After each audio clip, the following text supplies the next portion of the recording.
The man. Tyrese loves you too. Tyrese is great. Love that guy. So Tyrese gave me the heads up, like, hey, LeBron coming on your show is a massive ordeal because, like, everybody in the NBA, like, does look up, like, LeBron is our guy. Like, I think Pat Beverly told the story down at the bubble whenever everybody was like, we need to take a stand and yada, yada, yada. And then I think he was the person who went up and said, hey, you.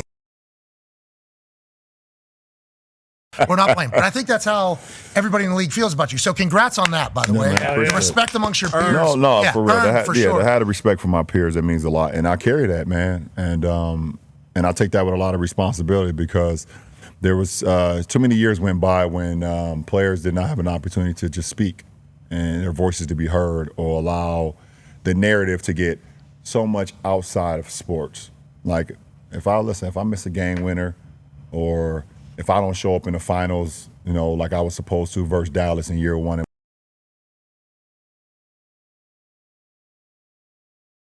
But like, don't take it to, you know, my household or take it to what's going on and other guys. Like I seen something with Embiid where a reporter came into the locker room and started speaking about, like, I think his brother or something. Like how weird is that? Like, that's so weird. Like, why are we taking it to that point? And we're taking it to that point because people have gotten too comfortable. I think people in the media have gotten too comfortable, especially with our sport. They got too comfortable where, you know, back in the day, like, for sure, you would never bring up Charles Oakley's brother. Charles Oakley will smack you through his brother. Bernie Maxwell. All right, yeah. Mad Max, like, his name was Mad Max for a reason. It wasn't because he picked you up 94 feet. It was because if you said something about Mad Max, like, he's gonna separate your jaw. And there was no repercussions from that. Like, they got to the point where they knew, like, oh, you know, these guys can't really do anything to us anymore because there would be a fine, suspension, and, you know, and don't embarrass the league. Yeah, and don't embarrass the league, or you know, now here come your sponsors, they're coming after us or coming after you, and they're gonna be like, what are you doing? Like, that's when they decided they could, you know, they thought. So the conversation about old school basketball is a real thing. Like, because that's the new narrative now, is like it's a nostalgia issue. Like, a lot of people who grew up in a different era of basketball and get introduced to basketball, they're going to like that era regardless of no matter what happens in the future. You've played through what now? Like 3 years? 3 years? Yeah. Back whenever Kuzi was doing no-look pass? For sure. The first ever no-look pass? Yeah, cool. Kuzi. Yep. He's a dog. Hey, he was an exciting white, wasn't he? He was an exciting white. Sure. He was Kuz had game. Kuz had game for sure. Boom. Yeah, Thank Kuz you. had game. Yeah, but we're Kuz watching these highlights, and I'll speak for you. For that era. Exactly. Thank you. Hey, you don't have to say this. Yeah, for sure. No, I'll say this. Yeah, game for that. I grew up in Pittsburgh, so we didn't have an NBA team. So I was more NHL guy, but I would watch the Lake Show at night because I couldn't sleep. So I did know the NBA, but not like, I didn't follow it as closely. When I watched The Last Dance, I was watching a lot of highlights, and I was watching people dribble a ball like this. And I was like, I don't know how that works in modern basketball. I think you guys have played a couple different sports. I think there was a Kuzi era of sports where a no-look pass, holy shit. Then there was an era where people were starting to get, like, nasty. There's some more. Yeah, you had some Pistol Pete Maravich. He started coming in and started, you know, getting a little bit nasty. But then the ball was hitting off guys' heads and stuff, so they looking at him like, oh, what are you doing? Like, never see those lowlights though. Only see the highlights. Highlights are the only bangers survive. Then obviously Jordan comes in and transforms everything.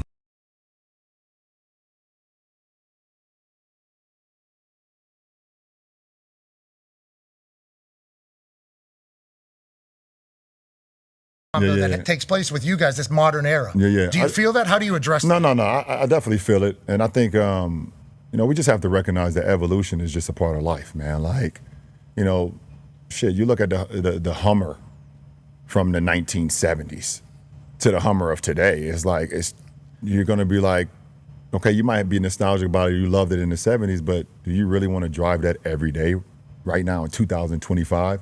You're going to get out the car and your goddamn neck and your back is going to be hurting so bad. Like, seriously, you're going to be hurting so bad. You're going to be like, okay, you know what? This might be just a Sunday chill car. Like, I drive it up the street, get some ice cream, come back home, but I refill it because it gets 2 miles. Yeah, exactly. I got to just start it up, let it just crank the gas for about 2 hours just to make sure it's still running. But, like, you know, like, we have to understand that there's players and eras and things of that nature. Like, we get it, but, like, you watch some of the NFL games as well from the 70s and the 80s, and you got like, Jack Lambert and those guys coming through like completely decapitating people. Murder. Ronnie Lott tore his pinky off and then went to the sideline. Was like, just tear the rest of it off. I'm getting back out there. Like I get it. Like those are nostalgic moments, but like the game is different, and we should respect all eras in that era. We can't be saying, okay, just because Wilt was great in the 60s and 70s that he'll be great now. And we also can't say that some of the guys now will be great. It is what it is. Respect that era and we move on. But every single day that he's better, he's not better, he wouldn't. You trying to tell me Giannis wouldn't be able to play an NBA game in the 70s? I think handshake. He wouldn't be able to do it. Giannis, neither would you. Neither would you. Giannis Antetokounmpo would have 250 points in a game in the 70s. 250. Is that Kuzi? When was Kuzi playing? 50. Dude, Kuzi's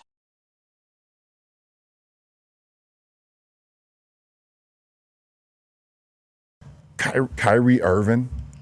They would have called him a witch. They would have called him a witch. No, they would have told Kyrie, you're not. You know how they used to tell Lou Alcindor at the time that he couldn't dunk in high school games? Yeah. They would have told Kyrie, you're not allowed to dribble anymore. That's what they would have told him. Dribbling is out ruled. They would have seen that. How tall are you? I'm 6'9". And how heavy are you? I'm give or take in between 215 to 280. I don't know. Depends on the day. Okay. Depends on if you give me my cookies or not. Yeah. Pat Riley's like, we're tipping too close to 280. LeBron, the Heatles are becoming a heavyweight battle. Yeah. So 6'9". Yeah. Let's say you're two. You look very thin right now. Yeah. I feel good. So 215, 6'9", 220. Could easily get to 260 though. I think that would play in a lot of different eras. Yeah, come on. I could play. Just like I would be able to play in any era. It's funny you hear some of them older guys like LeBron James couldn't play in this era. Never been fouled by Bill Laimbeer before. Yeah. I think I seen like Dennis Rodman say that one time. He was like, LeBron James, not skilled enough. Yeah, not big enough. He's not, doesn't weigh enough. He's not strong enough. Can't handle it. I'm like, okay. Okay, let's talk about you flopping all over the place. Yeah. That's why people get mad. Yeah, I know. Now, why do you do that? Patrick Mahomes does the same thing. He's the greatest of all time for us. In the conversation of the greatest of all time, the rules indicate that if you're to hit him, he gets 15. No doubt. Is that the same thing for you? I wish. Because I am like literally over like the last 5-6 years why everybody's been claiming I flop all the time. I'm like in the bottom half of free throw attempts per game. Oh, they won't give you the whistle. You don't get the whistles. You don't get the superstar treatment? You know the funny thing is, I have a lot of teammates that be like, they come to the Lakers, and they be like, man, when I used to play against you, I used to think you got every goddamn call, and I hated it. And now that I'm your teammate, it's like, oh my goodness, you don't get any calls. I'm like, hey, don't worry about it. Just keep playing. No, just wait till you see me in the third quarter. I got a good flop going. I practiced on this one last night because there's a video from the Last Dance where I think the ref says to Michael Jordan, he goes, I didn't see it, Michael. I am so sorry. I would never do it to you, and walks away. Yeah, I believe you, Michael. Yeah, that's the clip. And I saw that. And Michael's like, oh, God damn it. Yeah, I saw that. Okay, so you and Michael at a good spot. Who, me and Michael? Jordan? Yeah, we're a good spot. We don't talk. Why not, you think? Because I'm still playing. I think I'm still playing. I'm still focused on my craft right now. When you're done, you think you two will be the only two that can have a conversation? I would hope so. The funny thing is, me and Kobe, besides the late great Kobe, obviously, me and Kobe never had a real relationship either until we was on the Olympic team. We had a great relationship there. Olympic team 8, Olympic team 12. But it was always competitive between us. We were always like, I was on the East Coast, he was on the West Coast, and it was like, even though we never 9 and didn't beat Orlando, and I think it was 09, didn't beat Orlando and didn't get him an opportunity to play him in the finals. But like, and until I became a Laker and then he retired, that's when our relationship like became really, really good. Yeah. He like welcomed me, called me like, bro, anything you need in LA, like, I got you. You're a Laker now. You family, and we would have multiple conversations. He was obviously, you guys saw him coming to a lot of games and things of that nature. And when I passed him in the scoring record in Philly, I think he had a tweet out there like, keep on going, like, keep transcending the game, keep going, like, and that shit, like, meant so much to me. So, like, I think it's because I'm still playing, and MJ's, we all know MJ. Even if you don't know him personally, he's one of the most ruthless competitors there is. And till I'm done, and he doesn't have to look at me run up and down wearing the number 23, and every time my name is mentioned with his.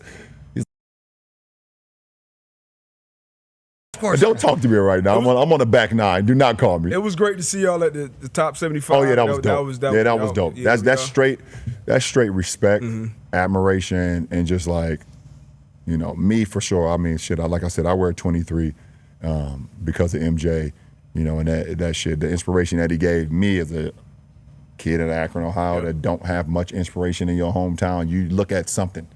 It got to be somebody in sports, somebody in music, somebody on the TV screen. So like Will Smith on Fresh Prince of Bel-Air, Michael Jordan playing for the Bulls, Jay-Z, Biggie, and Tupac.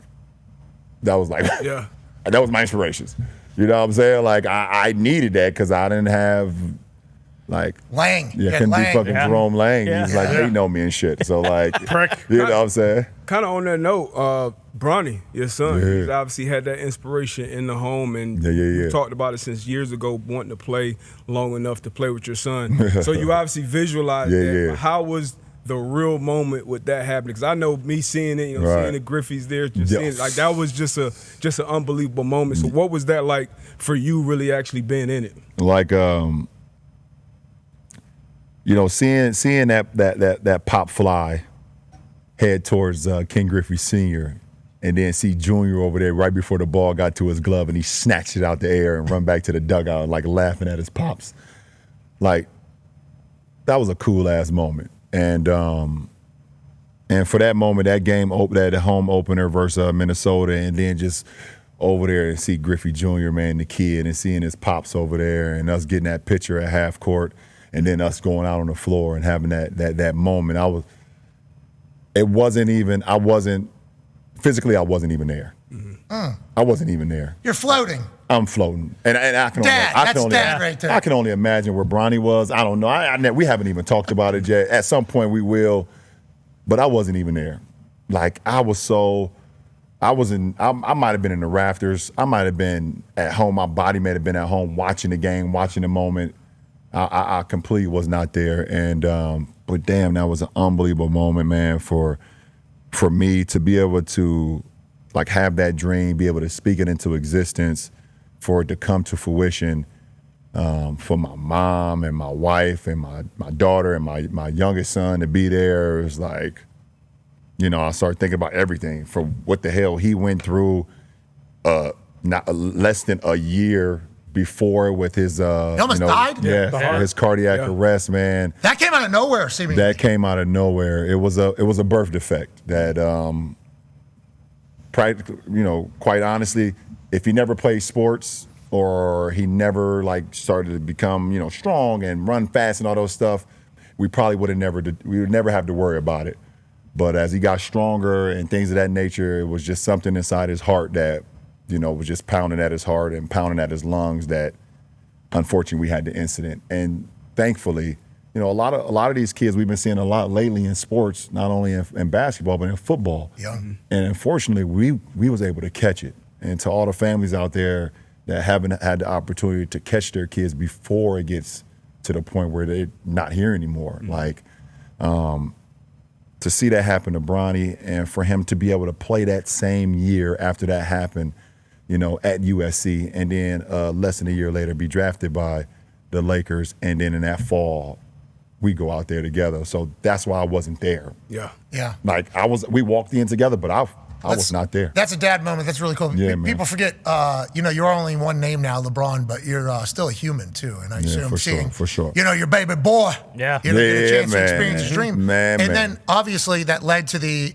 thing with Stephen A. talking about him and how critical everybody has been of Bronny. And I think that's a pressure that a second generation star has on him. Yeah, for His sure. whole life he's had that. It feels like he is very I mean, he's like a 55-year-old, it looks like, the way he kind of handles it all. And I think you've even said that as well. Yeah. But how about his development? We had Rich Paul on the day after the draft. Yeah, man. Because there was a bunch of rumors about Rich Paul was telling teams, hey, you draft him, we'll send him to Australia. Like, there's a lot of those types of things happening. Luckily, the Suns were involved. There was a chance they could get you, but he ends up with the Lakers with you. Yeah. And obviously, it's a whole storm. Like, LeBron James is bullying, blah, blah, blah. Everything, the way it always goes. Of course. This guy's not good enough. This guy's not this. And he does start out a little bit rough, NBA was. But now, I mean, he just dropped 39 last night in the G League. I think he had like a double-double or something. He had his best game in the NBA last week. He's obviously getting better and better. You have to be loving every moment. And how proud of Bronny are you for what he's going through? And listen, for me as a dad, it doesn't matter if he never scores, ever. For me as a dad, I'm just super proud of him, period, as a young man. For me, as a mentor and as a teammate of his, and that wants to see him thrive because I've seen the work he's put into the game, I am super proud of his development to where he is now. From the moment that, he was drafted in June of 2025 to us being now in March of 2026, his development is skyrocketed, and I just think I had a good friend of mine who went through a cardiac arrest as well. And he told me that, it took him, and he played basketball as well. And back then when it happened to him in the early 2000s, they wasn't with going back to performing. It was like, if it happened, it's over with. Well, let's not roll the dice. Yeah, we're not rolling the dice. There was not enough data on it. It's like, you have a cardiac arrest, it is over. We don't want this on our resume. They was not going back to perform the play. And he told me, he was like, man, I'm going to be honest, it took me about 2.5 years to finally get back to just normalcy. Like my body, my mind, and, he said when it happened to me, I was 23 years old. Bronny was 19 years old, and he's like, it's going to take a little time, and I reason with that, but also he's doing things right now less than 2 years. Yeah. And it's because of his determination and his will to want to get better and his will to, like, I don't really care what y'all saying. I hear it. He did an article the other day. He was like, yeah, I hear the noise. I use that as motivation, but I also know what I'm capable of. And, I've always told my kids, like, all of them, they all play sports. 2 basketball players. My youngest son going to Arizona. On a full ride, my daughter's. What is he, 7 foot tall, by the way? That came out of nowhere. Bryce, right? Yeah. He popped up out of nowhere. Because we follow your family on the internet, obviously. We see it all. And it's like Bronny, okay, and then Lil Bryce. Lil Bryce with the glasses. Right, exactly. And then all of a sudden, one video popped up of an offseason, and Bryce. And Bryce taller than Bronny. Wait a minute. So he on his way to Arizona. My daughter's, she's playing 12 and under volleyball. She just turned 10. So, like, and I just tell him, like, it doesn't matter about the noise. That's going to happen. It's only about, like, if you love it, go out and practice. If you think you want to, if you fall in love with it, you only can fall in love with the process. Don't worry about the outcome. Fall in love with the process, and that shit will take care of itself. So, super proud of Bronny, man. I know, very long-winded when you talk about the kids. I just start thinking about them, but super proud of his game and where he is today. Starting off the G League season with, like, just trying to figure it out, and now, shit, like you said last night, 39. And more than anything, when I talked to him, he was more pissed off at the technical free throw that he missed more than anything. Ooh. He's like, I could have had a 40 burger. He said, I could have had a 40 ball, and I missed that damn technical free throw. So, man, the kid is he's awesome.